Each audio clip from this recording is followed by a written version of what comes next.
એકદમ પાયાથી વાક્ય રચના સાથે પહેલા સ્થાન પર કર્તા, પછી ક્રિયાપદ અને પછી કર્મ.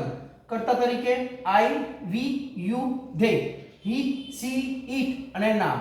નામ તરીકે boy, girl, Riya, Rudra.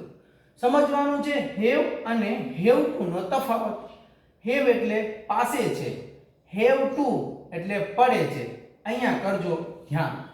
Have એટલે પાસે છે, હેવ ટુ એટલે પડે છે. માત્ર હેવ લો તો પાછળ આવે નામ, કોઈને કોઈ વસ્તુનું નામ આવે, માલિકીનો ભાવ. હેવ ટુ લખો છો તો કોઈને કોઈ ક્રિયા આવે, જેમ કે કર્તા તરીકે આઈ, પછી હેવ અ કાર, અને અહીંયા I have to buy a car.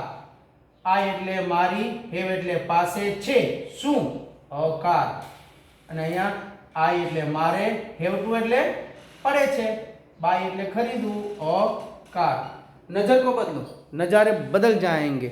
Simple વસ્તુ યાદ રાખો, તમે માતૃભાષા ગુજરાતીથી અંગ્રેજી કરી શકો છો. તમારી પાસે ખાલી વાક્ય હોવું જોઈએ ગુજરાતી, અને આ અંગ્રેજી માટેના શબ્દ હોવા જોઈએ. કેટલામા સ્થાન ઉપર?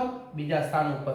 સમજાણું હોય ને તો શેર, ફોલો અવશ્ય કરજો. શીખવું હોય આઈ વેલકમ.